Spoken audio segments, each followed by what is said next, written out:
Gibutyag ni Davao City Police Office kung DCPO, City Director Police Colonel Peter Madria, nga ana-ana sa walo ang ihapa sa mga nailhan nga suspect sa robbery hold-up nga nahitabo sulod sa jewelry store sa usa ka mall diha sa Buhangin, Davao City ni adtong Abril 11 ning tuiga. Ato ni Police Colonel Madria nga parangin pang ginaimbestigahan kung may kalambigitan ba sa financer ang suspetsado nga dugang na ilhan.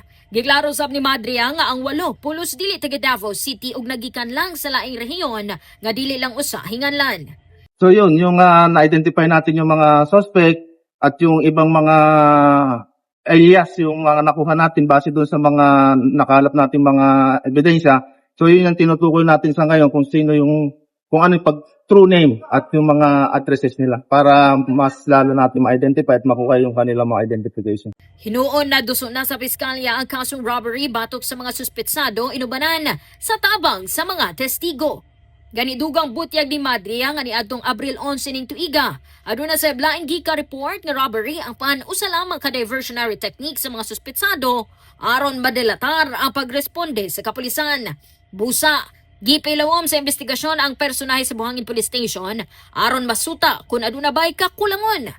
Mato ni Madria nga gi-assessab ug gi-evaluate kung aduna bay lapses ang deployment ug kung mapamatud-an ang nahimong kasaypanan, mag-atubang matud pa sila og kaso.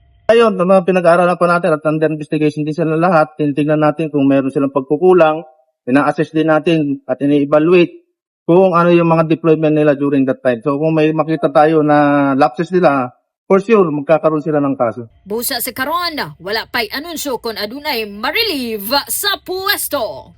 Kasama mo sa balita ug serbisyo publiko, Radyo Man Karin Beltran, Tatak RMN.